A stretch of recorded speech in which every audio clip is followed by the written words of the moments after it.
we start? It's been a couple of weeks. Have you got any spares? Take it. Ledge. Take it. Legend. Take it, mate. What's this? Oh yeah, that. Have you watched that? No, I've been Dude, hearing... hey, so you tell me you're trying to cut down your DVD collection and you go out and you buy it for $10. That's a bit too much in my opinion for that.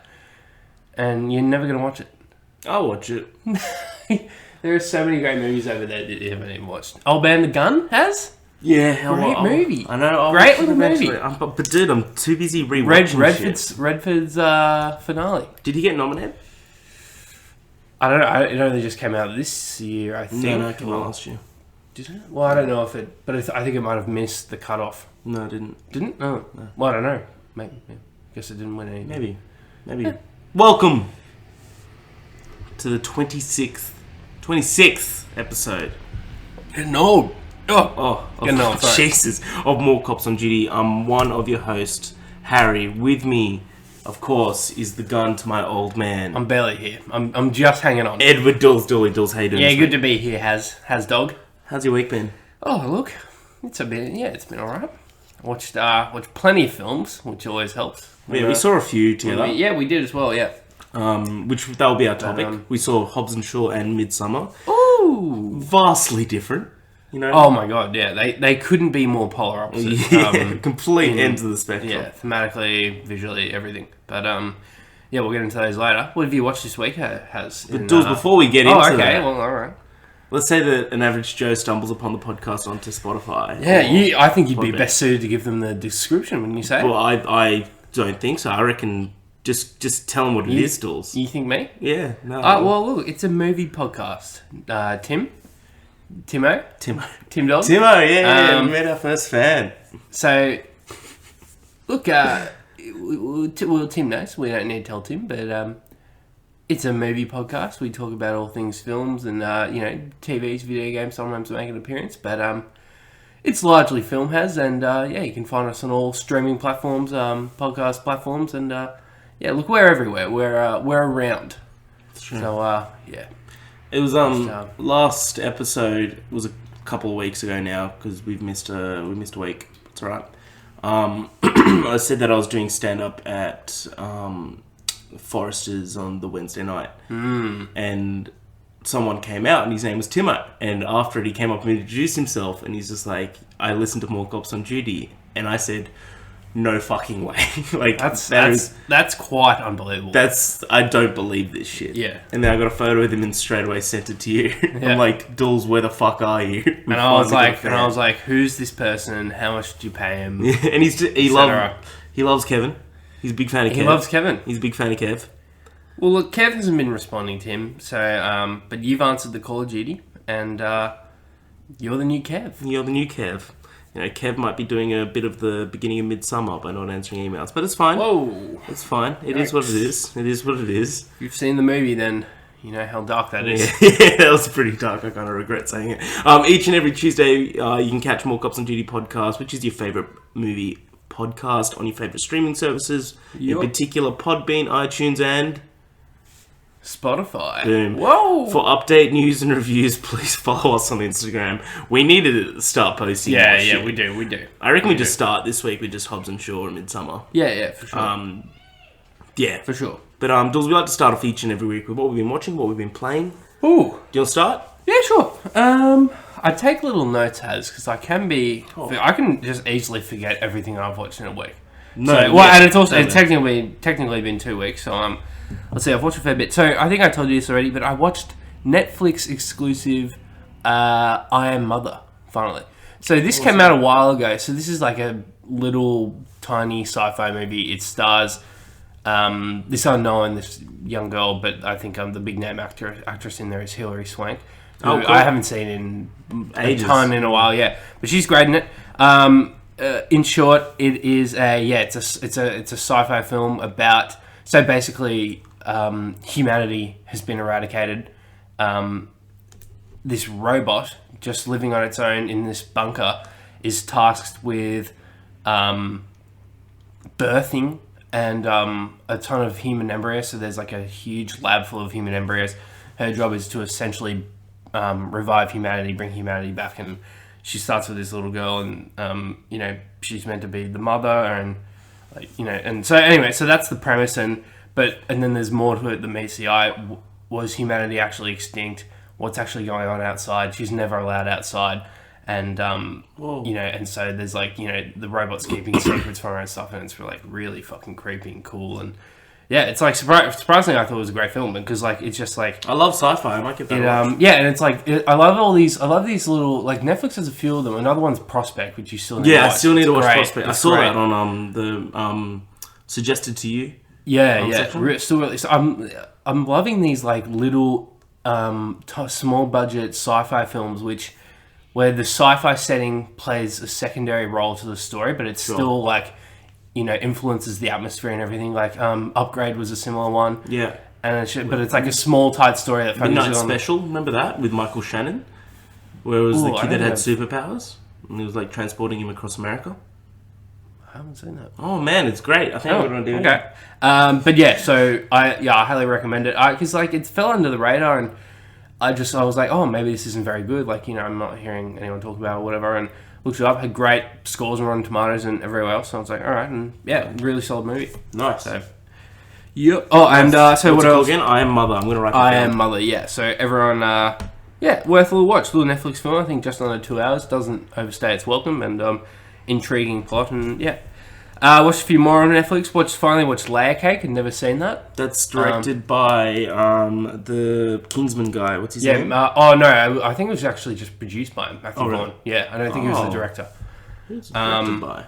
I'll have a look. Yeah, he was attached to it. Yeah, I knew he was attached to it. To be completely honest, I wasn't blown away by it. It's fine. It's like, it feels like a Guy Ritchie movie. Like it feels like a bit. No, it's directed by Matthew Vaughn. Oh, is it? Oh, okay, Mum. So it kind of feels like a rip-off of Rock and Roller. I don't know if Rock and Roller came out before. I feel like Rock and Roller is the better version of love Rock and Roller. Like Layer Cake is trying to be Rock and Roller, and it just doesn't quite. Like Daniel Craig's fine in the lead role, and the other actors are fine. There's nothing wrong with the performance. Tom Hardy's in there, but he's like barely in there. Yeah, barely. But but this was back in the day where Tom Hardy wasn't a big name. Yeah, no, he wouldn't have been. But yeah, I don't know. I just was never like the plot was all over the shop. And you were like, oh, okay, so there's going to be some cool twist ending, whatever, to tie it all together. And there never really was. And I don't know, I was waiting for like a moment in the film to tie it all together and just make it interesting. And it just never really... Sounds like another film that we watched recently, Dools. Don't worry, I will get to it later. Finally watched... So yeah, finally watched Raging Bull. I've been meaning to... You haven't watched Raging Bull? No, I haven't watched it, man. Excellent film. Oh, this is phenomenal. I mean, this is like... I thought it was going to be like Scorsese's boxing movie. Like a you know, just like he's Rocky, essentially. But it's not really that at all. I mean, really just is a character study. And De Niro is, of course, phenomenal. I mean, it's no surprise he got an Oscar for it. In the jail cell where he's just punching the wall. Oh my God, bro. Oh. And he put on weight. Like, that's not fake. Like, he put the weight on for that role as well, which is crazy. It's huge. It is huge. Literally. Huge. And, I mean, yeah, everyone knows Raging Bull, but that's a fucking excellent film. I mean, it's Scorsese. Fuck, man, you've watched a lot this week. Well, this past 2 weeks. Yeah, that's true. We watched... we'll get to that in a second, I guess. I also watched Sweet Virginia. Is that the one with John Bernthal? Yeah. Good? Avoid. Okay. It's fine, but it's not... There's nothing special at all. Sure. It's just like John Bernthal, he's like a motel owner in somewhere Midwest, and some fucking dude is staying there who's like... He's associated with the deaths of these people that he knows. It's a very small town, everyone knows each other, and there were these 3 mysterious deaths, and this dude staying at the motel was like the assassin or whatever, and... Like, and there's just, I don't know, some shit happens, but it's fine. Yeah. Right. It's not a bad movie, like John Bernthal. Just be great. But yeah. We also watched Has Apocalypse Now. Yes. The final cut. Unreal. Dude, oh my God. That's a fucking movie, bro. It's 3 hours, 10 minutes, I believe. They swam by. Paced perfectly. It's so well paced. I mean, if the only thing that kind of took me out of it a bit was the scene where they stop with and talk with the French people in there. Yeah, that's the only part that takes me out. I'm fine with it. It doesn't. Makes sense. Doesn't detract from the film. like it adds context to some stuff. Like it's a bit on the nose how they're talking about colonization and all this stuff, but that's the only part that like takes me out of it, because like otherwise it just like it feels like a very visceral war experience of war, and it's like and so the film, so it's like it's to celebrate the 40th anniversary. It's a 4K re-release, and it's like it's slightly cut down from the Redux. It's the final cut, and Francis Ford Coppola himself says this is his true vision of the film. This is how he thinks it's meant to be seen. And he talks himself up a bit. He's like, look, like, a lot of mainstream audiences didn't get it at the time because of the, or like, no, they were worried they wouldn't get it at the time, but I thought the film was ahead of its time. Yeah, it's ahead of its time. And it's like, okay, mate, calm down. But to be honest, I mean, yeah, it is. Even watching it then, bro, like, you could believe that film could come out today. And 100%. Just be like, I mean, the way it's shot and some of the scenes was like, it was shot in the last 5 years. Oh my God. Like, yeah. Even just the opening stuff where, like, you see the fucking choppers come in and the napalm explosions. Yeah, what's the song that plays in the opening? Is it that one? No, it's I'll the opening. Yeah. Not when. I can't remember. It's something about death or something. I don't know. I'll figure it out.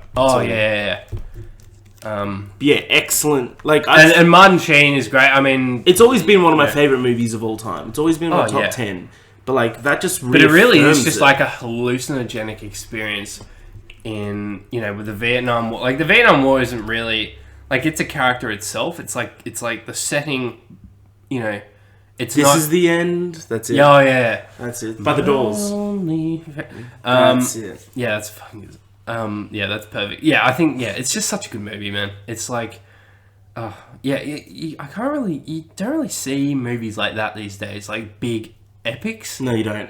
Like, but like, I mean, no, you do. But like, I don't know. There's something about it. There's a difference because majority of the nowadays is green screens and stuff. Yeah. Francis Ford Coppola almost went insane in the jungle making this fucking movie. I've read a book on it, and like he went incredibly over budget. Yeah, like the studio was like, stop this film. Like we can't. Well, there are all kinds of issues. But they couldn't reach him because he was in the fucking jungle. Yeah. Yeah, he literally embodies the character in that sense. Because he just goes down this fucking. People say that at times he was Kurtz. Fucking hell. That's nuts. Speaking of, like, there's that infamous story of how Marlon Brando finally shows up on set and he's like overweight and stuff, and then for a couple is like, what the fuck? Like, you're meant to be like this fucking. This legacy soldier, like this guy who's like this myth, like, and you're meant to be like this cut super soldier looking dude, and he's like, fuck, what do we do? Like, we'll just put you in black and hide you in shadows. Yeah, we put you in so many shadows. Yeah. But I forgot how small his role was in it, though. Yeah. And he's like, oh, no one else but Marlon Brando can play it. It's like, really? But anyway. He loves Marlon, though. Yeah, of course. Well, I mean, after The Godfather, of course. Like, you want to get him back in any way you can. So, I mean, yeah, dude, that's obviously a phenomenal film. Yeah. Well, that's about me, Has. What do you... I've been rewatching Mindhunter lately, so I'm up to episode 7. Just because season 2 comes out next week. Oh, I think it'll be a week after. I think it's the same day as Once Upon. Oh, really? But that's next week, though. Well, if it's Sunday now. Like, technically, but pretty much 2 weeks. Yeah, so like I think it's Friday week. Yeah. I cannot wait. It's a great fucking show, dude. I was worried it wasn't going to get a second season because we hadn't. But I'm glad they didn't rush it. I'm glad they didn't do it the next. Like, it's been 3 years now. 2 years? Has it? 2 years. No, it's been a while. I'll look up when it was first came out. Definitely hasn't been 3, maybe 2. But yeah. No, it hasn't been a year though. It's been a lot longer than a year. Yeah. Mindhunter season 1 release. I think 2017. So that's one of those shows where the plot is definitely what's driving you forward. Like, you're not really, like the characters are interesting and cool. Like the lead characters are cool and interesting, and you like them. But they're not why you're watching. It's because like the plot, like the murders, the study of serial killers. It's all so fascinating. It's all real. Yeah. Like I've seen they do a side by side with like interviews of like the actual recordings with like Ed Kemper, and it's word for word what's in the show. Really? Like even the delivery. That's awesome. It's so awesome. But just Holden Ford and Bill Tench are just such good characters, and they're real people, but they just changed the names. Yeah. But fuck, man, this show is just so good. I just can't get over it. It's so good. You gotta imagine there was always plenty of material for more seasons. Like, I hope they're not tacking it on for the sake of it. Like, so I watched the trailer for the second season. Yeah. I know you don't like watching trailers, so I respect that, but especially for TV shows as well. We're in for a treat. Okay. Like, good. some of the stuff that's there, good. like, we're in for a treat. Like, one of the comments is like, this and this, holy shit. Yeah. Yeah, because they were hinting towards a famous serial killer. They always seem like they're leading up to him in season 1. I imagine that'll come to fruition. Yeah. Or that dude that they were always teasing at the end of the episode. Oh, dude, the way they'd have those cold opens sometimes. Apparently there was a Zodiac killer. Oh, dude, is that who they're leading? I'm pretty sure that's who. No, but wasn't there someone else who we do know who the serial killer is? Or I heard that was. I'm pretty sure. I remember after watching the show for the season for the first time, I read up and people were like, that was a Zodiac killer. Holy shit. Well, that would just be frustrating to watch because we just know they'll never catch him. Yeah. But anyway, yeah, I can't fucking wait, dude. That's such a good show. It's and Netflix, I think, has been waning a little bit in its quality of its original stuff. So yeah. I think it's good to well, I mean, yeah, we did just have Stranger Things, and that's obviously phenomenal. But yeah, can't wait for this. Can't wait. I've been watching a lot of stupid horror movies on Netflix. Oh yeah. Like I watched Poltergeist 2, and Poltergeist 3 on like 2 nights. Poltergeist 1's exceptional, and the other 2 are just not good. And wasn't there a remake like a couple of years ago? Yeah, it was Sam Rockwell. How was that? Not that good. Even Sammy couldn't save it? No. Did he dance as? So there was one scene where he almost danced, right? And it was like a completely inappropriate scene. Yeah. Where, do you know the story of Poltergeist? No. Pamela Good moves into a house that's built on an Indian burial ground. The house is haunted. Okay. And they basically try to take this young girl to lead them into the light to afterlife. Oh yeah, I think I've seen like a Simpsons parody of it. Yeah, you would have. So they take the girl and so they're like freaking out. They've got like an exorcist in the house and everything like that, demonologist, and they see the shadow of the girl like run upstairs to her bedroom, and Sam Rockwell runs up and he gets up the top of the stairs and he's just like, honey, like he's trying to like, you could tell he's like worried, but he's like, honey, and he just starts going, baby, are you there? And he starts like doing a little dance. I'm like, dude, your daughter's like in another dimension. This is not time for a little boogie. Sam Rockwell. Love him, man. You gotta love him. Oh yeah. Yeah. Okay. That's about it. I've been wanting to start Euphoria. Dude, so yeah, on the press tour for Once Upon, someone just asked me, what do you think about streaming and the accessibility of films and blah blah blah these days? And he's like, yeah, it's good in the sense that oh no, I think maybe that was Brad Pitt, but someone asked Leo what he's watching right now, and he's just like, yeah, I'm watching Euphoria. That's a really good show. And I was like, well, fuck, it's A24. It's A24. Leo it's their first show. Cool. Starring Zendaya. Yeah, I've got a couple people at work that are watching and they love it. Yeah, I better just fucking start it up, Dools. Has. It's 12 days until Once Upon a Time in Hollywood. Oh my god. Should we get into the news of the week? It's near jingle. It's news of the week. Awesome. Alright, we've got a big one. Do you want to start with the trailer, or do you want to start with just some normal news? Let's go. Just give me an order of smallest to biggest news. David Lynch says he's absolutely open to directing Blade. Did he? Pardon me, did he do the first one? Or the first 3 or whatever? No. David Lynch, he did Hobbs and Shaw. I don't think is that how you pronounce it? I don't know if that's... Leach? Yeah, Leach or... I don't know. Leach, whatever, yeah. Yeah, anyway. Ellie... What do you mean? Why is he volunteering himself? Who asked him? He was in an interview for Hobbs and Shaw, and they said, what's the next movie that you want to... He's just like, I'd absolutely love to do Blade. What do you think? Well, he can do... He's good with combat. He's great with combat. So I think... I reckon he's worth to give a shot. I think you get the actual director of the John Wicks, though. Chad Stahelski, or however you pronounce it. Because, yeah. That'd be sick. Yeah. I reckon you get get him, dude. Yeah, true. Or maybe even get the director of the Raid movies. Yeah. That'd be sick. Yeah, I think you definitely gotta... It's gonna be interesting how they approach Blade, because I think it's, the original trilogy, which we gotta watch, by the way. Yes, we should fucking book in a day. Hasn't well, I think it was renowned for its violence and its R rating, or MA for us. So it's going to be interesting. Similar with Deadpool, which I actually think they're going to... Kevin definitely, I think, is going to figure out a way to use Ryan Reynolds' Deadpool. I think he's smart enough to realize that you don't want to throw away that character and how good... Like, Ryan Reynolds, he's he's smart enough to have, completely entrenched himself with that character.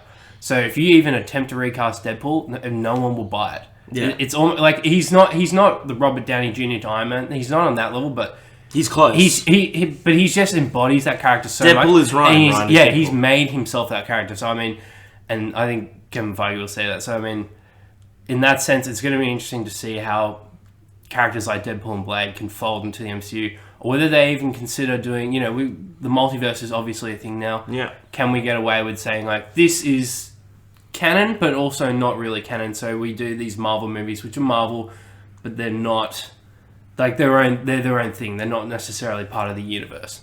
So I'm wondering if we maybe see that, if that's the workaround for these kind of movies. Because I think that could be what Blade is. Yeah. So, but I just feel like it's going to be fucking awesome. Mahershala Ali, perfect. But it's obviously ages away because he said it's Phase 5. So yeah, so it's 2022 or later. Yeah. But yeah, no, I'm keen. I think it's an interesting... Of course, he's just putting his name out there because MCU, fair enough. A lot of recognition. Like any person with... any director should be... Oh, wait, and that dude did do Deadpool, so he's already associated with Marvel in a sense. Yeah, he did Deadpool too. Yeah. And action in Deadpool 2 was very, very good. Yeah, okay, so he's pretty capable. Yeah. It's going to be an action-heavy movie. And he's already done a movie with a hero that loves swords, so... Yes. On another directing tangent... Andy Serkis and Travis Knight, who directed Bumblebee, Venom, are among the short lists of directors for Venom 2. What do you reckon? Wasn't there was a third director, wasn't there? Or maybe the story's since been updated. Maybe only it's been narrowed down to two. So I'm not overly familiar with the other dude, Travis. What's he done? Bumblebee. And, yeah. Bumblebee was really great. Bumblebee was solid. I'll look up what Andy Serkis, though, I think he... Well, hold on. He did Kubo and the Two Strings. That was great. What did Serkis... Serkis has only directed the one film, Mowgli, hasn't he? I think so. I'll look it up. Yeah. He's done more. Which is okay. Have you seen it? Yeah. I never watched it. It's not really... I mean, because especially after Favreau's Jungle Book, it's like, well, why does this exist? And it's not nearly as good. So he did a movie in 2017 called Breathe. Oh, he did that. Oh, it's the Andrew Garfield Claire Foy movie. Breathe.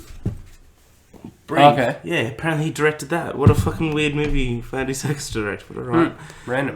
But yeah, then he did Mowgli. But yeah, no, I never saw it. I don't think I will. I've got no real, it is what it is.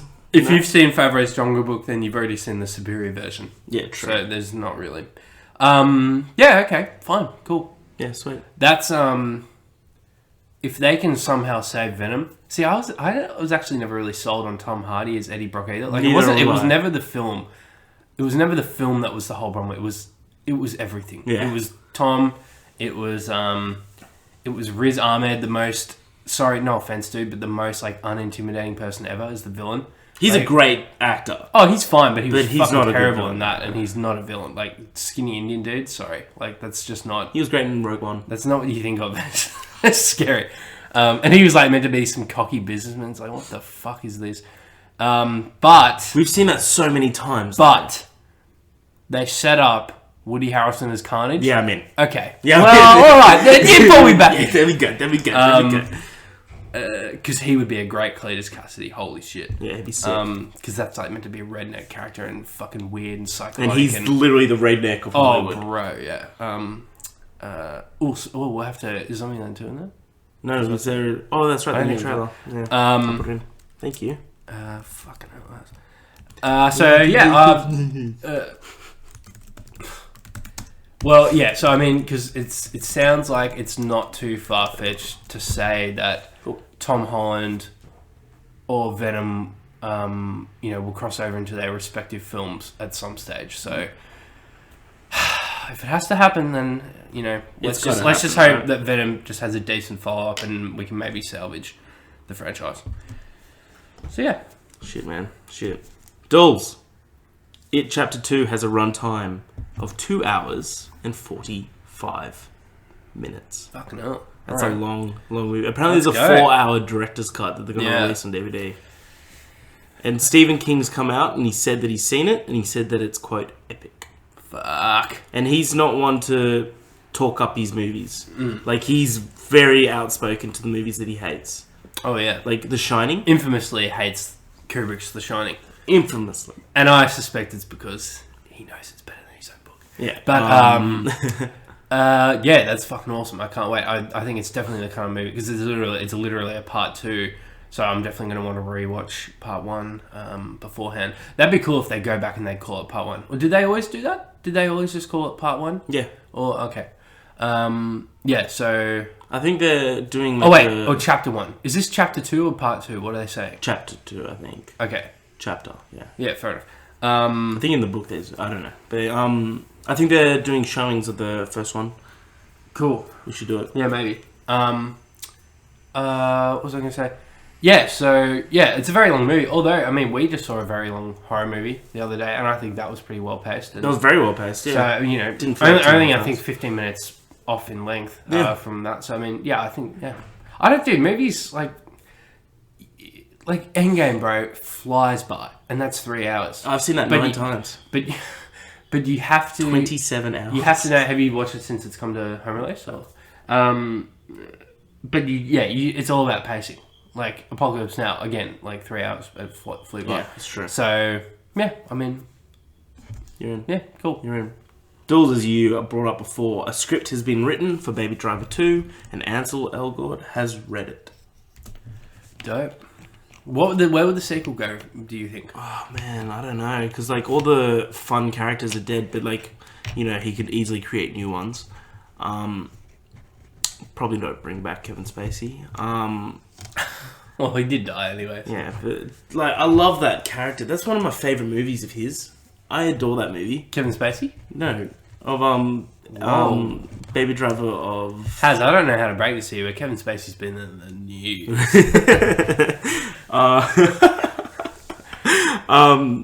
No, Edgar Wright's film. Edgar Wright's movies. Yeah. It's very different. It doesn't feel like a traditional Edgar Wright film. Like, it's edited like an Edgar Wright movie. Like the jump cuts, it's everything. But I mean, if you put that and Shaun of the Dead side by side, very different. Yeah, no, totally. But I'm kind of hesitant. Like, do they need to make a sequel? I'm okay with it because I want more. I always want more. Yeah, but I feel like I don't think it'd be a question of which production company will back him, because I think that with a name like Edgar Wright, people are going to go see a movie now. He's becoming a fucking sizable name. Yeah. They just liken him to fun movies, fun, unique movies like Wes Anderson. Baby Driver 1 was so good. I can't wait. I don't know where they're going to go with it though. Like, does he keep the job that he has of... Well, yeah, you imagine maybe he has to... Maybe he gets into some trouble and he just needs to pull one last job to... And then, of course, he gets just dragged back in. Or maybe someone from the crew or someone who was close to someone in the last crew, like, wants to get even with him or something. Like, yeah, I'm sure you could do something with it. Could, yeah. So, yeah, I'm sure he wouldn't do a sequel unless he, was like, yeah, I've definitely got a good story for it. Did John Bernthal die? Yeah, I thought... Didn't everyone die? I thought John Bernthal just disappeared. Maybe. Yeah, I can't remember. Maybe. I'm going to watch it again. It's a great film. Great film. But yeah, no, can't wait. That's interesting. That's probably a long way off, though. Oh, yeah. Because he's making a new movie now. I can't remember what it's called, but he's making a new movie. And people are like, it's already shooting. Oh. I've seen him post on Instagram about it. So, yeah. Dools, Taron Egerton is rumoured to be Wolverine. Fuck off. Yeah, heavily rumoured. It's just rumoured, nothing. But what do you reckon? I'm gonna put a name out there for you for Wolverine. Take it or leave it. Don't say Daniel Radcliffe. It's not Daniel Radcliffe. Because I'm saying and I'm like, no, Daniel Radcliffe. I know they're going to go younger, so this isn't a possibility, but just imagine if they fucking make Keanu Wolverine. Right? Imagine. Yeah. He could literally be anything, but apparently Kevin Feige said Keanu Reeves would be a great Moon Knight. That's what he said? Yeah. Because that's almost like Marvel's Batman, hey? Yeah. So, fuck yeah. I mean, I like Taron Egerton. He's got great acting chops. I guess he'd be more comic accurate in the sense because he's shorter. So I think if anyone had any complaint about Hugh Jackman, is that he wasn't completely comic accurate because Wolverine's meant to be quite stocky. Yeah. Yeah, dude, no one's ever gonna. It's such a fucking. How do you follow Hugh Jackman? You No. can't. I mean, it's impossible. I mean, I'm sure he could pull. Yeah, I mean, I just can't see it right now. But I mean, just like I don't know, Robert Pattinson as Batman, like maybe they can pull it off. Yeah, I don't know. What do you think? I'm willing to give it a shot. I'm seeing fan art. Where are these rumors coming from, though? I've seen fan art. I've seen articles posted saying that he's rumored to be in the talking about the new Wolverine, but again, that's going to be a long way off. Yeah, dude, I don't know if and I would actually wager they hold off of introducing Wolverine for a while. For another 3-4 years. Because Marvel's brand's so big now that I think the smart thing to do with the X-Men is to maybe use the Avengers model, start with a few solo movies, then do an ensemble, but use some lesser known X-Men characters. Mix in some of the classic, maybe Professor X and stuff, but I think, you say, why don't you just do a fucking Magneto movie? Dude, yes. That'd be sick. Would you keep Fassbender? Yeah, I mean, he's great, but I think you have to recast. Yeah. It's true. It's true. Yes. Dools. Both Spider-Man, Far From Home, and Lion King have officially passed $1 billion worldwide.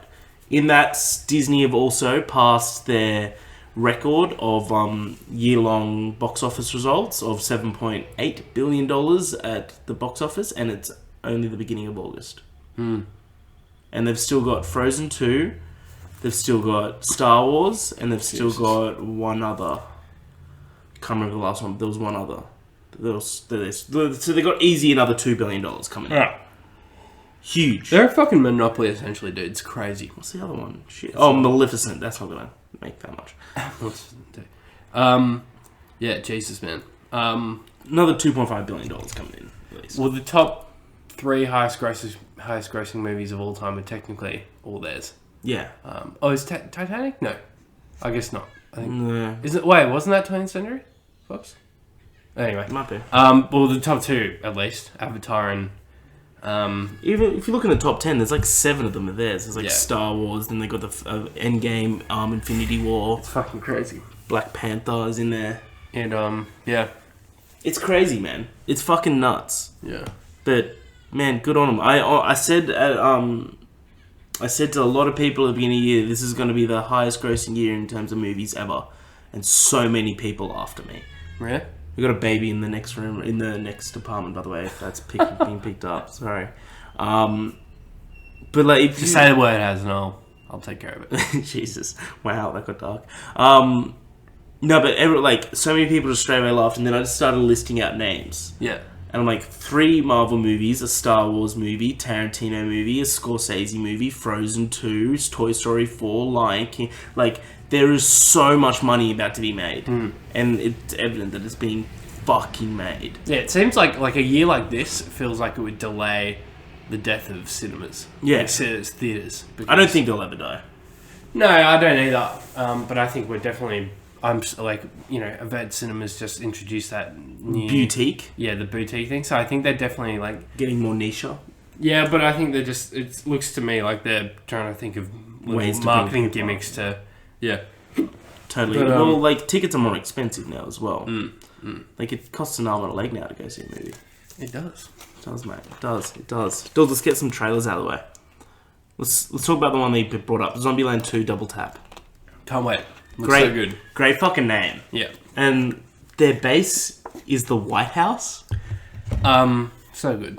So awesome. I guarantee you we're going to see a little thing it'll be maybe we even get a zombified Trump or something. I reckon, what if they get Obama? Or they'll just see, like, his skull or something, and he'll, like, Tallahassee will just, like, accidentally step on it. I don't know, something. I reckon they might be able to get Obama. I reckon Obama's going to be in this movie. That is a big call, Has. But it's not out of the realm of possibility. But then again, would he want to associate himself, like, if they make Trump jokes and stuff, he might not want to. He would absolutely want to. Well, yeah, maybe. When Michelle Obama said, when they go low, we go high, it's like not Barack. No, he's going low. Yeah, Barack he's a menace, man. He's good on him. Yeah, maybe. That's an interesting prospect. They get Obama for just the cameo. But, yeah, dude, it looks so good. It looks like a lot of fun. They got the same director and the same writers back. Yeah. Yeah, it just looks like a fun movie, nothing more. Woody Harrelson always sells a ticket for me at least. Awesome. Dools, Jojo Rabbit's movie. That didn't make sense. Taika Waititi's Jojo Rabbit got a trailer. So it's like a satire look on World War II with Taika Waititi playing the role of one Adolf Hitler. Yeah. 1 minute trailer. I think it should sell almost everyone. Looks like a fantastic film. I think that's how you got to do trailers these days. Especially for like it's a random indie film. It's a big name director now after Thor Ragnarok, but at the same time, this baby did just sorry. Just say the word. I mean, that's how you got to do a trailer these days. Like 1 minute long. Just keep going. Tells me everything I need to know. 1 minute long. No, I can't wait. Yeah, I'm keen. Gives you a taste of it, especially with satire. Like you can't really go about the story because it's World War II. Everyone knows the story about it, Hitler and everything. Yeah. My God, this fucking kid. I'm ready to. That's fucking it. Do you want to press pause and maybe yeah? Should we? Yeah, let's just press pause. And we're back. Sorry about that. I had a little bit of a... Look, I just did... I did what Rhodey suggested to Baby Thanos in Endgame, and let's just say this time it worked. You went for the head. I think we'll talk about Jojo Rabbit. Both excited for a great trailer, 1 minute trailer. More movies should do that. Things like satire. Yeah. Like you can't really, take away from the story. You already kind of know the story. Of like World War II, Adolf Hitler and such, but it'll be their sort of take on it. I don't think it's that. I think it's literally just, it looks like it's following this kid and Hitler's meant to be like his imaginary friend, apparently. Oh, is he imaginary? Oh, that's well, that's what I've read about it. So, cool. I think it's just going to be a random little tale about this kid and whatever the fuck he's doing. And yeah, I mean, it looks fun. Like, Taika as Hitler, it looks ridiculous and funny, so yeah. Yeah, nice. Dools. Sweet. Sam Mendes' 1917 trailer came out. Little World War One. Let's go. It looks great. Let's fucking go. It looks awesome. Looks cool. Looks really good. I think I was telling you before, we don't have nearly as many like modern World War One films as we should. Like, got plenty of World War Two, and even got like a fair few, I think, Vietnam films. Like, but yeah, World War One. I feel like just that. Yeah, there isn't a ton that deals with that subject and subject matter, because I think like compared to World War II, it might not be the most. I don't know if exciting is the right word, but the most. Because it didn't take like, there was only a couple of years. It wasn't like World War II, which was like nearly, I think, like 6 or whatever. But it looks great and visually stunning. Like, he did Skyfall, so he knows what he's doing. Yeah, was it Inspector? But He also did American Beauty. Did he? Yeah. Oh wow, cool. Yeah. No, he know. Like, I'm excited. The trailer's really great. Some great little names in there as well, Benedict Cumberbatch and such. I just love a good war movie, and it looks great. Looks great. Talk about another director, Dools, coming out with a new film. So Guillermo del Toro. Ooh. He's producing the new film, Scary Stories to Tell in the Dark. Looks great. Comes out in a couple of weeks. Can't wait. Oh yeah, cool. So he's making a new creature feature called Nightmare Alley. Have you heard of this? No. It's eyeing a massive cast. Okay. It was originally getting Leo to go for the lead, but Leo passed on it to go work on Scorsese's next film, Killers of the Flower Moon. Oh shit! So he's been. Let me just read out some names to you, Dawes. This is Guillermo del Toro's new cast. Oh shit! Okay. So he's been replaced by one Bradley Cooper. Oh, nice. Yeah. Joining him is Cate Blanchett. Oh wow. Okay. Toni Collette. Oh, so that would have reunited Leo and Kate. That would have been nice. But yeah. Anyway. Leo and Kate.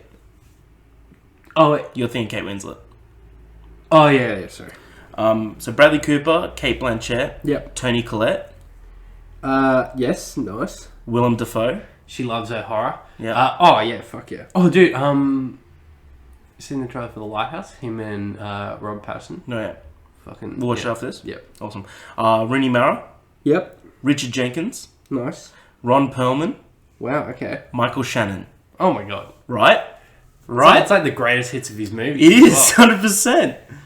I can't wait. I love Guillermo del Toro. He makes great creature features. I cannot fucking wait. Have you seen Pan's Labyrinth? No. Oh my god, dude. That movie's awesome. That movie's so good. I remember I saw that when I was in like primary school. It's a fucked up film. And my mum rented it from like a Blockbuster because she thought that it was a sequel to David Bowie's Labyrinth. And it's definitely not. It takes place in the war in, I think it's Argentina. I think that makes right because that's where he's from. And in like the first 10 minutes, you see this guy get his like nose just destroyed, bashed in with a gun, like a butt of a gun. I was just like, oh, here we go. And then this little girl goes and finds these like horrific monsters. And like, oh, but it's so good. It's such a good movie. 100% recommend go see that. But anything Guillermo does, I'll always see now. He's one of those names that sells movies, you know? Yeah. So this will be a horror film, not like he's going. It's called Nightmare Alley. Okay, there you go. Yeah. I'm guessing it's gonna be like because I think what's it called? Fuck, what was it called? There's something in water. The Shape of Water. Shape of Water was. It was a love story. Yeah, it was very different. So yeah. Cool. Yeah, can't wait. Dools, we got one more thing on the news of the week. You know what it is? No. A little trailer came out, Dools, for The Irishman. Oh my god. What is there to say that hasn't already been said? Martin Scorsese directing, starring 3 big names. Yeah. Robert De Niro. Yes.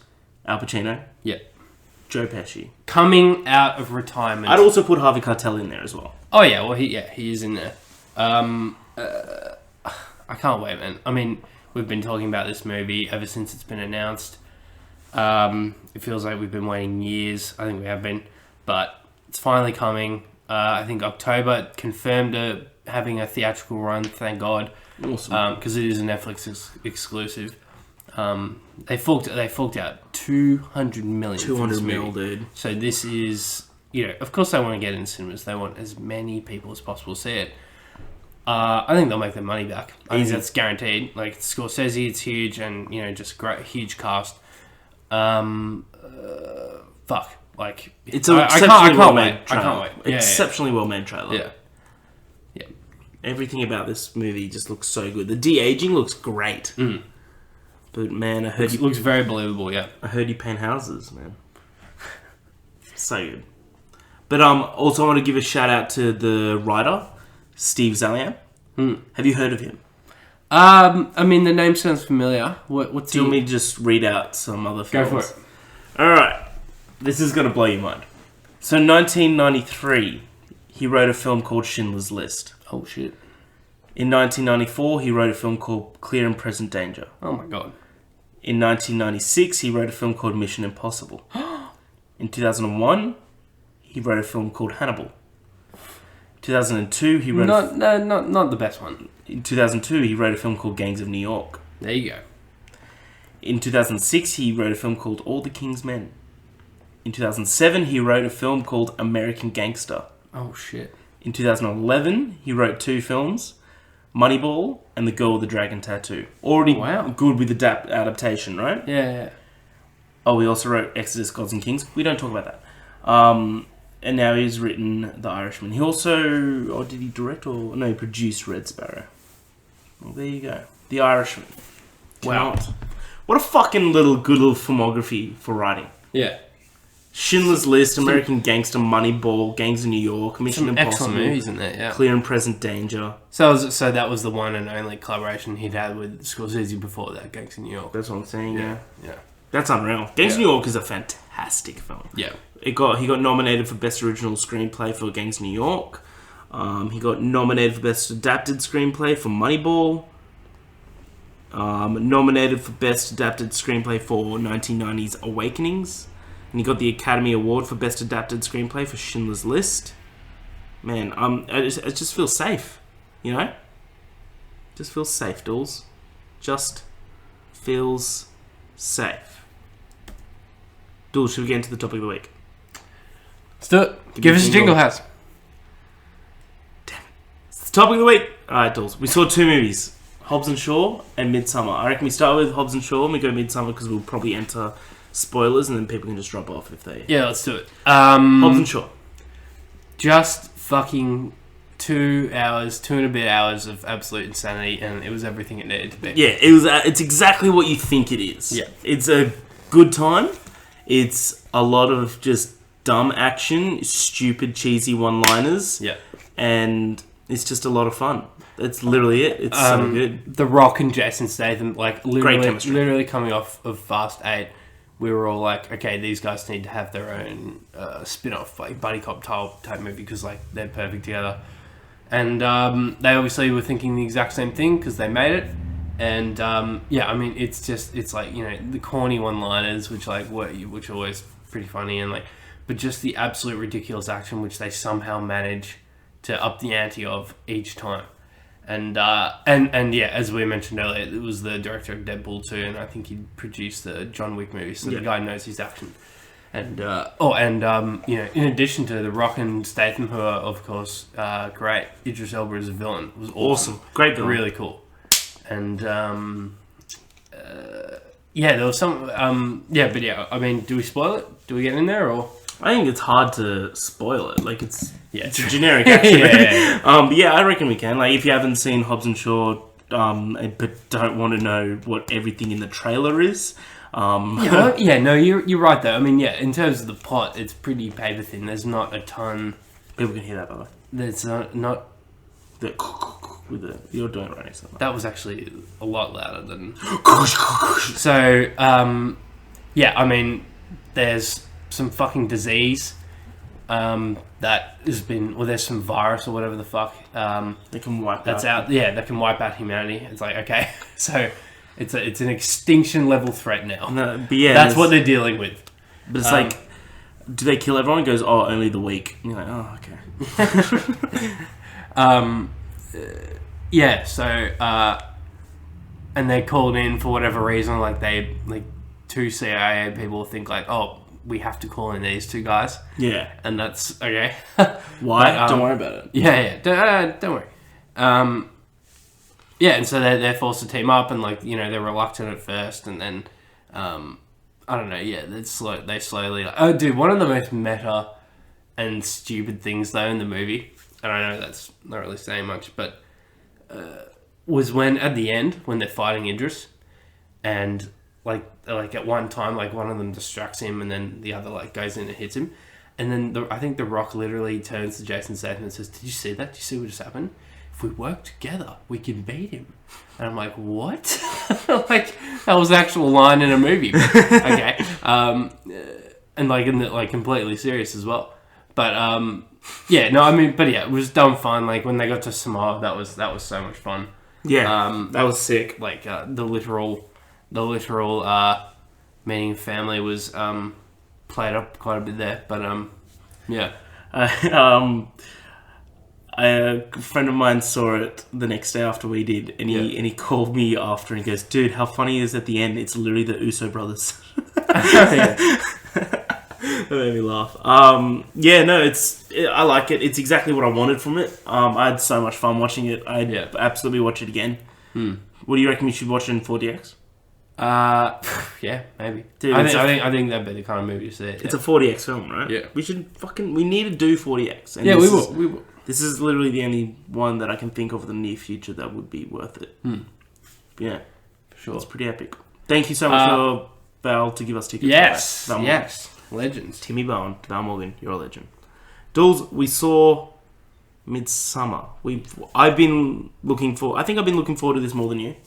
Because I loved Hereditary and you only saw it recently. Yeah, so it's this, relatively new director, Ari Aster's second film, Hereditary being the first, and what do you think? What do you think, guys? First 2 acts I loved. First act, the whole setup of what this girl's going through. Danny, played by Florence Purge. Is that how you pronounce it? I think it's Purgh. I'm guessing it's Pugh, so don't know if there's an R in there, but okay. Fucking idiot. I thought that the whole setup about what she's going through, how it's shot, how it's acted, was almost sheer perfection. I was totally in. Yeah. These characters around her, this emotionally absent boyfriend. We've seen that character a lot, but I think it's acted and written really well. And then she basically 6 months go past and she's still affected by this loss, very rightly so. And that really just snowballs into in her emotional state of what comes next. They go to Sweden because one of their friends, his family has this festival that they do once a year. He describes it as, we all just dress up and it's theatre. Yeah. It's not theatre. Some fucked up shit happens. I think that the first 2 acts, them getting to the, what do you call it? It's a cult, but what would you call it? It's they call it a commune. A commune. Yeah. Okay. Well, when they get to the commune, and then slowly every now and then you start to feel like it's starting to drag a bit. Maybe not drag, just starting to get a bit slow, and then something sudden happens, and you're just like, what the fuck? And it's all about these characters basically responding to this absurdity. And it happened a couple of times, and I was like it happens time and time again, new different things, and I was totally hooked. And then I feel like at the end they try and over explain it, and it didn't really satisfy anything. Yeah. So I think you said it. The first 2 acts are it does an incredible job of drawing you in and surround, everything is just full of intrigue and it's suspenseful because and you also I think there was an added layer of tenseness for us because we just know what to expect, or we're expecting a very haunting or and scary film because of Hereditary. So if you're going in, you're not really aware of the nature of the film, you might not have that. But so I think that was added for us. But I don't think it ever really delivered. Hereditary, the ending delivers on that tense feeling all the way through. Yeah. So it's you're bracing yourself for something, and it's yep, it comes. It never really came in Midsommar. I thought it kind of doesn't fizzle out, but it just it doesn't. Yeah, it's hard to say. I mean, because it's an excellent.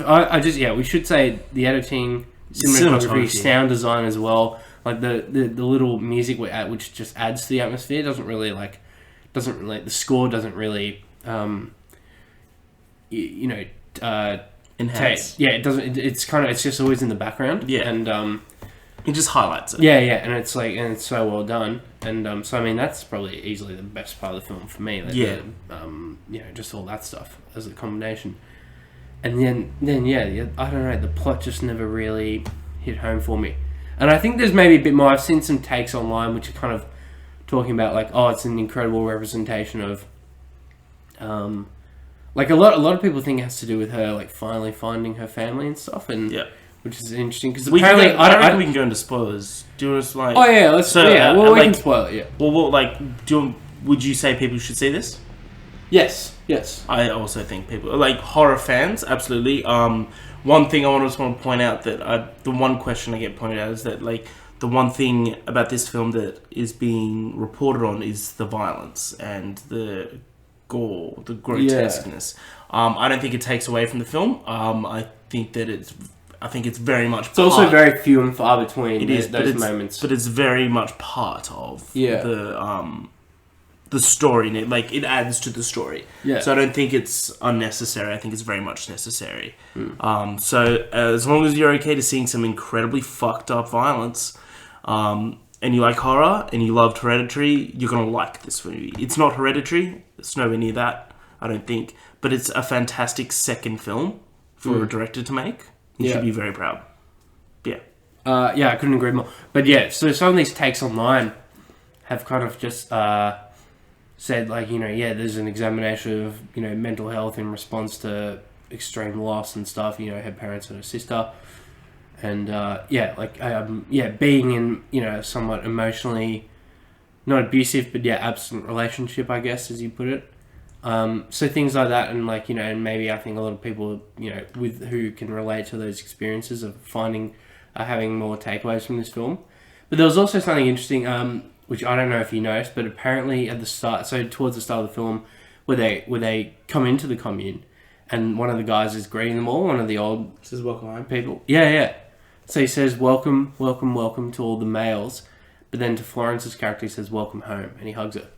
Whereas he shakes the hands of everyone, and that was and I didn't even pick up on that first time. So, I mean, I think it's definitely going to be one of those movies. If we see it a second time, we'll pick up on all these little things. Yeah, and we'll be like, oh shit. It was even we can fully spoil it now, right? Yeah. Alright, so if you haven't seen it and don't want it spoiled, have a great week. See you next week.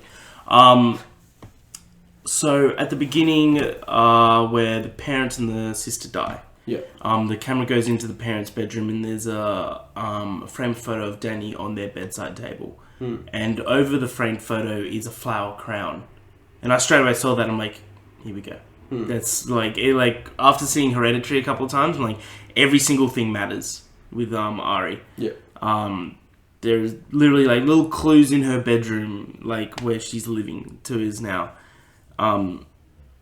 So literally every single thing matters, and a little thing like that of welcome home, that 100% matters. Yeah. As we find out at the end that what was the Swedish friend's name? I can't remember. Pell or something. Something like that. Pell. Yeah. He was tasked with bringing these people here, and they knew that he was bringing what might be their next queen. Yeah.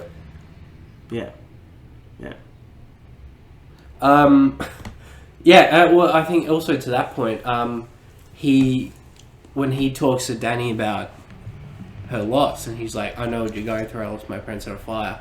We can only assume that what they they're referring to. themselves. But there's also a strange thing, so they say this is a thing that happens every 90 years, so I wonder in what circumstance he would have lost his parents. And whether it was still one of those things, or maybe were they just lying about that? But I don't know why they'd lie. Yeah. Say it was not every night. So I think there's a bit more there. Maybe something we missed. But I mean, I think it's not as it doesn't have those shocking moments like Hereditary did. There's some scary moments, obviously, but I think it's more. It definitely leans into the weird and strange. I feel like it went way too absurd at the end. Yeah, it got a bit comical, where people in the audience just laughing at moments that would have been a bit more had it not had it just been dialed down a tad, would not have been viewed as so comical. I think it just would have been you would have taken it more seriously. Yeah. So yeah, 100%. The bit that I loved the scene. It's fucking violent as fuck. But if you think about it, it makes so much sense in the story. Of there's the whole passage of life in the commune of your life ends at 72, and when you're 72, you die. And it was these two people that just turned 72 that when the group comes to the commune, and they watch them both jump off a cliff. And one just straight away hits a rock, and you see it in incredible detail of her face just getting destroyed. Yeah.